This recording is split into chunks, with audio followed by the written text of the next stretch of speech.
Donald Trump relance sa guerre tarifaire contre l'Europe. Et il prévient, cette fois, il ne renoncera pas. Il a annoncé samedi des droits de douane de 30% identiques pour tous les pays de l'Union européenne, et ce à partir du 1er août.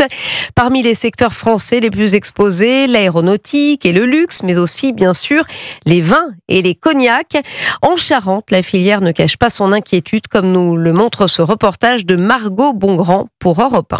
Dans la petite entreprise familiale Giboin, productrice de cognac depuis 1830, le marché américain représente jusqu'à 15% du chiffre d'affaires. Alors, l'augmentation des droits de douane va forcément impacter Pierre-Louis. Si les droits de douane augmentent et que ces prix-là sont directement imputés ensuite au consommateur qui va acheter la bouteille, il va y avoir une augmentation. Des gens qui ont acheté leur bouteille de cognac $30, si elle se retrouve ensuite à $40, c'est sûr qu'on perd des clients. On avait quand même des grossistes, des importateurs avec lesquels on était bien établi, mais maintenant ça ne suffit plus. Après avoir déjà réduit au maximum ses coûts de production, Pierre-Louis Giboin est désormais contraint de prospecter ailleurs. Il y a quand même de l'inquiétude. Nos contrats ont été réduits récemment, donc on change notre fusil d'épaule. On va essayer de trouver de nouveaux marchés, que ce soit en local ou sur des pays émergents. Donc ça prend du temps. Entre le début d'une relation et la vente effective, il faut facilement compter 1 an et demi. On n'en voit pas tout de suite les résultats. Il faut tenir. En 2 ans, les ventes de cognac dans le monde ont réduit de 40%.